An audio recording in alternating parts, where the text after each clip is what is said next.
esposo ronca y algunas veces se le dificulta respirar cuando duerme. Mientras duermo, ronco y se me dificulta respirar, y algunas ocasiones despierto con dolor de cabeza. Tengo mucho sueño durante el día. Olvido cosas todo el tiempo.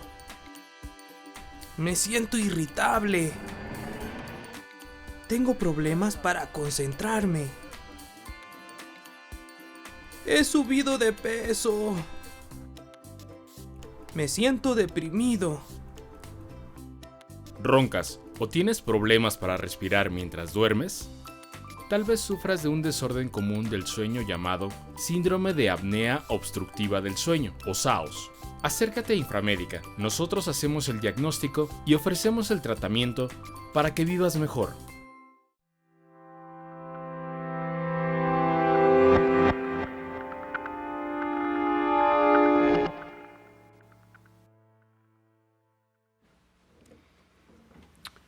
Muy buenos días, tengan todos ustedes, es un gusto estar aquí. Agradezco la invitación a la doctora Marta Torres Fraga y a toda la mesa directiva de la Academia Mexicana de Medicina del Dormir, a su presidente, el doctor Alejandro Jiménez Genchi, y a todos en este instituto que nos han dado la posibilidad de que, a pesar de las circunstancias por las que estamos pasando, esta conmemoración no se haya suspendido. Así de que a todos los asistentes en línea les doy un agradecimiento muy especial por atenderla. Y bueno, yo voy a hablar acerca de quizá el síntoma más importante de los trastornos del sueño y de otras condiciones que también participan en esto. La somnolencia excesiva diurna tiene una miríada de consecuencias, pero también tiene por detrás una buena cantidad de causas que lo provocan. Entonces, desde el sentido clínico, y como muchos de nosotros lo vemos cotidianamente, luego no es difícil identificar la fuente o la causa de la somnolencia. Entonces, haremos un breve repaso a través de estas diapositivas con la intención de hacer un breve resumen. Primero que nada, quisiera ubicar en que la falta de atención, la falta de un estado de alerta apropiado, conlleva que tengamos una buena cantidad de errores, tomemos malas decisiones y no estemos con el estado cerebral que se requiere para una estructura cerebral principalmente humana, ¿no? Si todas nuestras acciones dependen de que estemos despiertos, de que estemos alertas. En esta diapositiva, brevemente quiero recordar que para hablar de somnolencia excesiva diurna necesitamos regresar a entender cuál es el mecanismo y la importancia y la génesis del impulso que nos provoca el dormir. Esta diapositiva en la que se muestra un repaso del trabajo del profesor Borbély sobre el modelo de los dos procesos nos va a recordar con mucha claridad cómo es que se genera el impulso para dormir y para estar despierto. Entonces aquí tenemos dos segmentos, que es el proceso S, que es el homeostático, y el C, que es el circadiano. Entonces, un buen dormir y su traducción, que es un buen estado de alerta cuando estamos en el periodo de vigilia, se produce si hay un componente homeostático íntegro, que se presente acorde a la edad y, por lo tanto, también que tenga un buen impulso en el proceso C, que es el proceso circadiano. Es decir, necesitamos más que ver el contexto de la función del sueño como algo transversal, sino como un fenómeno longitudinal que en realidad nos va a poder explicar esto, por qué razón podemos presentar tanto síntomas con la privación aguda o la restricción como con fenómenos de más largo plazo. Esta es una extraordinaria forma de ver el comportamiento del estado de alerta de un individuo. Este es un artículo también del grupo del doctor Borbély. Aquí hay 3 décadas de continua registro, o sea, 30 años de registro de actividad de reposo y actividad, o sea, a través del registro por actigrafía, y esa es la mejor forma en la que podemos ver si un individuo a lo largo del tiempo desarrolla o no algún síntoma como de somnolencia. Vean ustedes, aquí tenemos la posibilidad de registrar los periodos de luz, de oscuridad y de reposo y de actividad, y asume esto con mucha exactitud lo que sucede en un individuo en relación con el ciclo de sueño-vigilia. Bueno, entonces es importante tomar aquí la definición de la somnolencia excesiva diurna para ubicarnos un poco en cómo operativamente se concibe. Hay algunas confusiones y es una oportunidad para mí repasarlas. Según la Academia Americana de Medicina del Dormir, se define a la somnolencia excesiva diurna como la incapacidad de mantener la vigilia y el estado de alerta durante un día con un sueño involuntario o que en momentos es inapropiado, que se puede presentar casi a diario por un periodo no menor de 3 meses. Este otro término también con frecuencia se usa de manera intercambiable. Aquí en la misma clasificación, el término de hipersomnia e hipersomnolencia a veces se usan de manera indistinta con la somnolencia excesiva diurna, y cabe destacar que la hipersomnolencia básicamente es un sinónimo de la somnolencia excesiva diurna y se prefiere distinguirla de hipersomnia para hablar acerca de un trastorno específico, por ejemplo, la hipersomnia idiopática.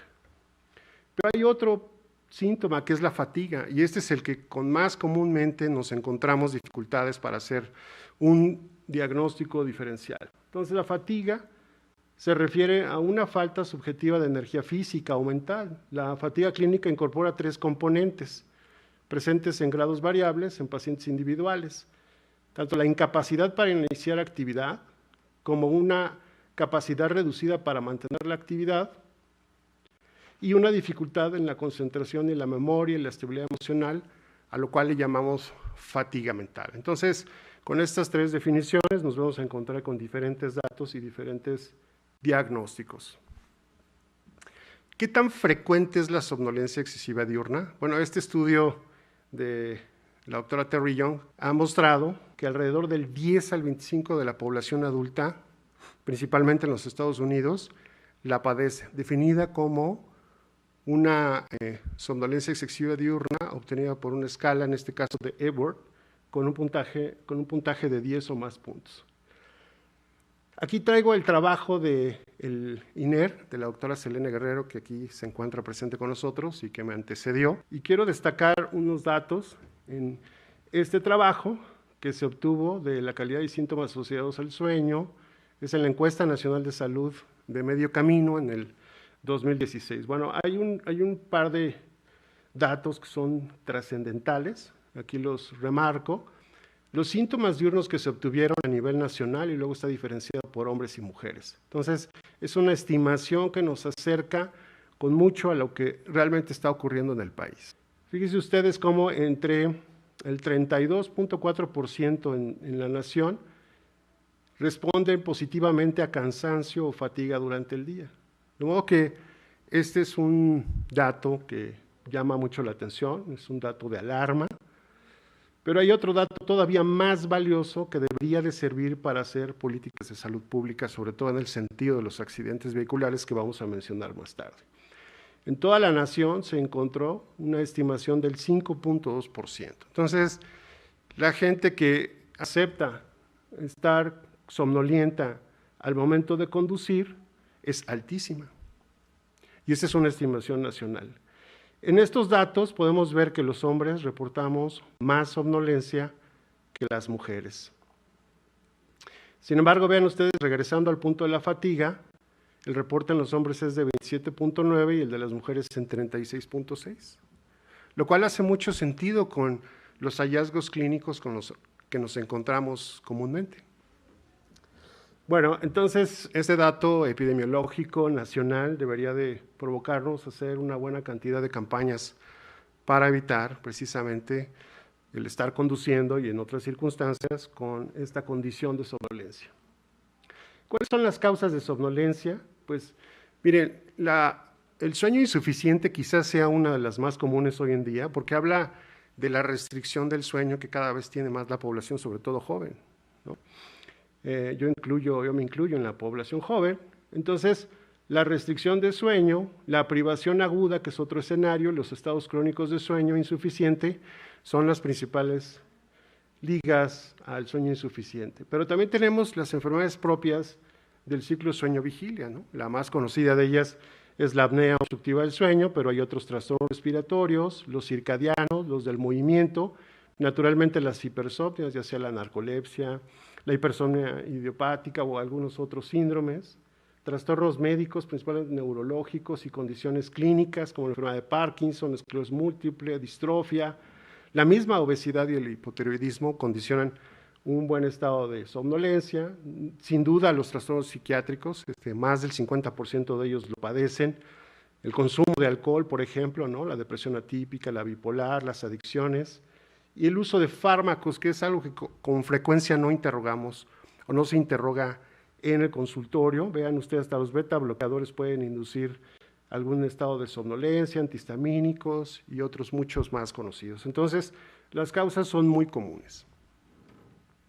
Quiero atrapar su atención en que hay diversas razones no tan reconocidas que provocan somnolencia excesiva diurna, y esta es una quizá de las más importantes que sobre todo le ha robado interés al sistema de salud público en Europa, y es lo relacionado con la exposición al ruido.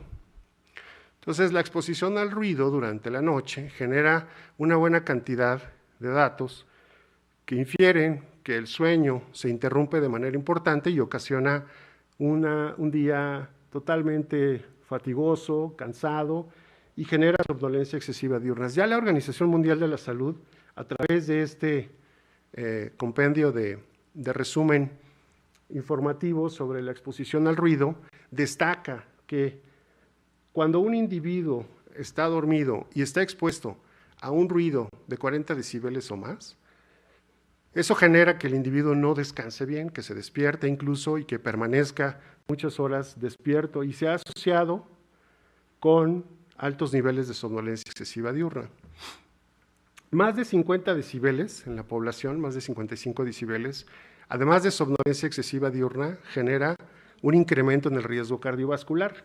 Aquí tenemos en este gráfico el porcentaje de la población en uno de los países que más interés le ha puesto a esto, que es Holanda. Y observen ustedes, aquí tenemos para los años de 1998 y el cambio a 2015 creo que es, sobre el incremento, aquí tenemos en la ordenada al origen el porcentaje de exposición al ruido, y este es el tipo de exposición al ruido, y se observa cómo en los últimos años la exposición al ruido durante la noche se ha incrementado de manera sustancial. Y esto ha generado naturalmente una mayor queja por el impacto en la salud que se tiene. Bueno, entonces en este sentido, la exposición al ruido nocturna debería de provocarnos más inquietud. En este trabajo, que es mucho más reciente, y lo traigo para que ustedes observen cómo es que se confirman estos datos que se habían compilado en los últimos años por la Organización Mundial de la Salud. Es un trabajo en un área cercana a la capital suiza, es un análisis geoespacial en el que se muestrea a través de la escala de somnolencia de Epworth la exposición a ruido y la frecuencia de somnolencia excesiva diurna. Entonces, así fue como se muestraron 3.697 individuos georreferenciados de esta forma, se ajustaron para detectar grupos espaciales de valores altos de somnolencia excesiva diurna y bajos, y la exposición. Vean, este es el mapa de la ciudad, estas son las áreas, las que están en rojo muestran una alta exposición a ruido y una alta frecuencia de reporte de somnolencia excesiva diurna, aquí está. Y estos son bajos niveles de exposición a ruido y bajos niveles de somnolencia. Entonces, lo que en resumen se encontró en este trabajo es que la somnolencia excesiva diurna no se distribuyó al azar en este país, en esta ciudad, sino que estuvo totalmente correlacionada con la mayor fuente de exposición a ruido. Entonces, vean ustedes, la exposición al ruido fue de casi de 48 decibeles por la noche, lo cual es una de las recomendaciones de la Organización Mundial de la Salud, en la que ya con este nivel de exposición al ruido nocturno se presentan alteraciones tanto de somnolencia excesiva diurna como de otros como el riesgo cardiovascular. y aquellas áreas que estuvieran menos expuestas al ruido tuvieran menos puntajes de somnolencia excesiva diurna, y yo pienso que con esto claramente se demuestra que la exposición al ruido nocturno genera un gran daño a través de la presentación de somnolencia excesiva diurna. Les comentaba que la somnolencia excesiva diurna tiene una gran cantidad de manifestaciones, tiene una miríada de daños. Quizá, y no quiero restarle importancia a los demás, pero desde el punto de vista de la salud pública, quizá el más importante sea los accidentes. Los accidentes generan una gran cantidad de pérdidas, tanto humanas, económicas. Cerca del 30% de los accidentes en el mundo están relacionados con somnolencia excesiva diurna. Y este es un dato de la Organización Mundial de la Salud. La mayor parte de los países le ponen más atención, que no tiene ningún recato, al consumo de alcohol o al, digamos, manejo o al estar conduciendo con el uso de texto, de celulares, etcétera. Pero la contribución de la somnolencia excesiva diurna a los accidentes no es nada despreciable. Esta es una imagen de lo que la Junta para la Seguridad del Transporte de los Estados Unidos ha estudiado a través de muchos años, no es algo reciente, y ha explorado la frecuencia con la que se presentan accidentes de diversas modalidades causados por la somnolencia excesiva diurna. Y vean ustedes, tanto los accidentes aéreos, 36.8% de ellos, en las vías ferroviarias, 16.5%, el trabajo en los gasoductos, los marítimos, en todas las vías de conducción, en las carreteras. Entonces, estos accidentes y esta frecuencia reportada son claramente o están ligados a la comprobación de la somnolencia excesiva diurna como la causa. Entonces, bueno, cada vez que uno se sube a un avión, lo primero que ve es si el piloto no tiene un fenotipo de somnolencia excesiva diurna, y eso también uno observa el índice de masa corporal, bueno, no lo observa, no lo calcula ahí a ojo, ¿no? Dice, entonces, ¿tendrá CPAP? Y esto ha sido probado a lo largo de los años. Por ejemplo, este es algo que se reportó en 2009, pero continúa a pesar de muchas campañas que se hacen en Estados Unidos. Por ejemplo, la frecuencia no se ha detenido. Para ejemplificar esto, la somnolencia excesiva diurna genera casi el mismo efecto que el consumo del alcohol. Y es un dato de Dawson, publicado en Nature en el 2005, donde estima que una persona despierta más de 18 horas tiene un deterioro en su capacidad de respuesta similar a 0.05 de consumo de alcohol. Entonces, para términos prácticos, alguien que está privado de sueño o tiene restricción de sueño, tiene alguna causa de somnolencia excesiva diurna y no lo sabe, tiene casi la misma posibilidad de accidentarse que alguien que consumió bebidas alcohólicas y sí lo sabe. Y es un punto central en la salud pública. Este es un ejemplo típico, este es un accidente aéreo en el que se demostró a través del registro de actígrafos en los pilotos el momento en el que se accidentó. Y vean ustedes aquí, esta es la hora circádica, por supuesto ese es cuando debería de estar dormido. Aquí tenemos los periodos de sueño, luego aquí tenemos los periodos de vigilia, luego aquí es donde está trabajando el piloto, y vean ustedes cómo todo este periodo de tiempo el piloto permaneció despierto hasta que en este punto se accidentó. Entonces, veamos con mucha frecuencia que los pilotos o el personal de aviación son exigidos a jornadas laborales muy largas, ¿verdad? Y eso repercute, pues, en la posibilidad de que se tomen malas decisiones por la privación de sueño, pero por el sueño continuo que están teniendo, ¿no? Este es otro ejemplo de los muchos que existen. Este es otro en el que claramente se documentó en este vuelo que el piloto se quedó dormido, ¿no? Aquí está el gráfico del día en el que se queda dormido, el estado de alerta que se calcula entre alto y bajo, y el momento en el que ocurre el accidente, ¿de acuerdo? Entonces, sin duda que los accidentes relacionados con la somnolencia se encuentran en cualquier medio de transporte. ¿Qué es lo que se ha reportado con más datos duros? Quizá este es el de la Junta para la Seguridad del Transporte en Estados Unidos. Y en esta diapositiva les quiero traer el dato: 2.5% de las muertes ocasionadas por accidentes están directamente relacionadas con la somnolencia excesiva diurna.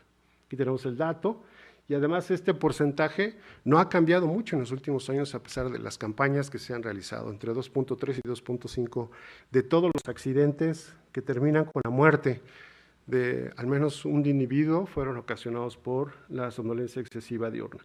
Y estas son otras fotografías de muchas que existen, y esta es muy importante porque aquí se grafica con las cámaras que tienen Estados Unidos la ruta que sigue alguien que se queda dormido manejando, ¿no? Es, por cierto, autobús de niños. Entonces aquí va el autobús y dibujan la trayectoria, aquí es donde se va quedando dormido justamente, y vean ustedes en dónde termina, ¿no?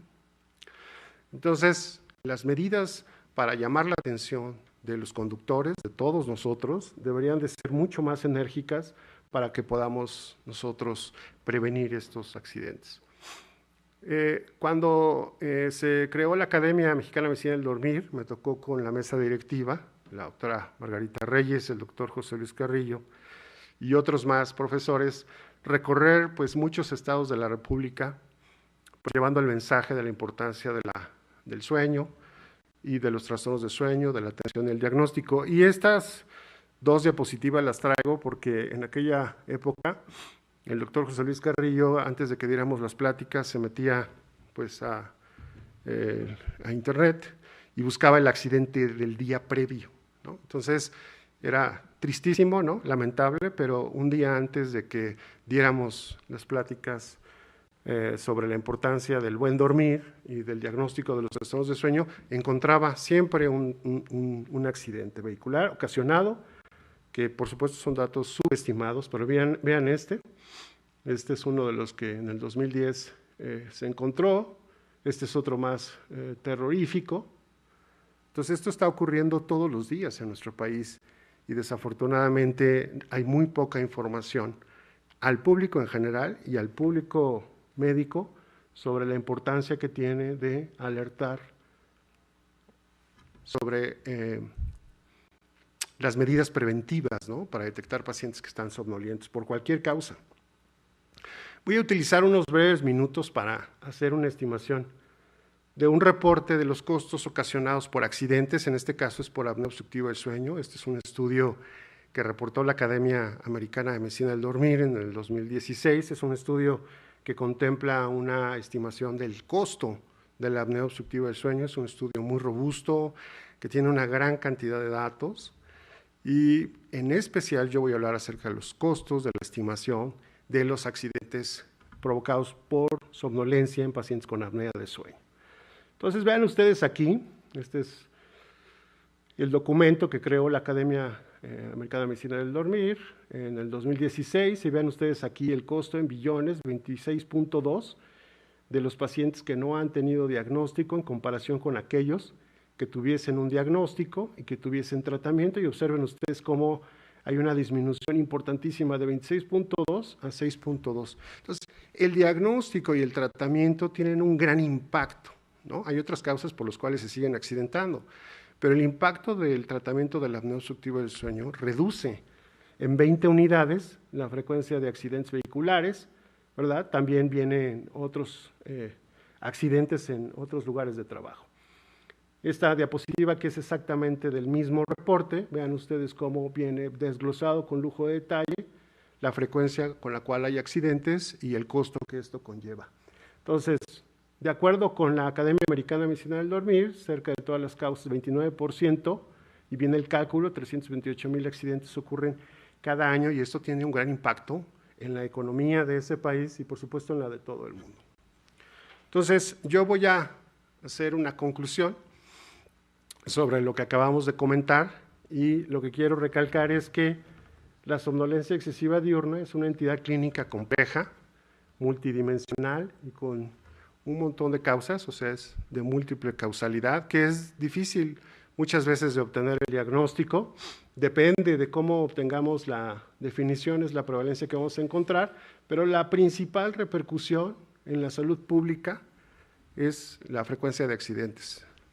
Los accidentes a nivel mundial cobran miles de pérdidas humanas, es decir, un individuo que se ha quedado dormido por cualquier circunstancia se convierte en un misil, como decía el doctor Rogelio Pérez Padilla. Así es de que, de verdad que eso tiene quizá el mayor impacto a nivel de la salud pública de los trastornos de sueño, se enfoca en eso, ¿no? Tiene una gran pérdida económica, comprometen silenciosamente el desarrollo de los países porque genera una gran pérdida. Es prevenible, que esa es otra situación.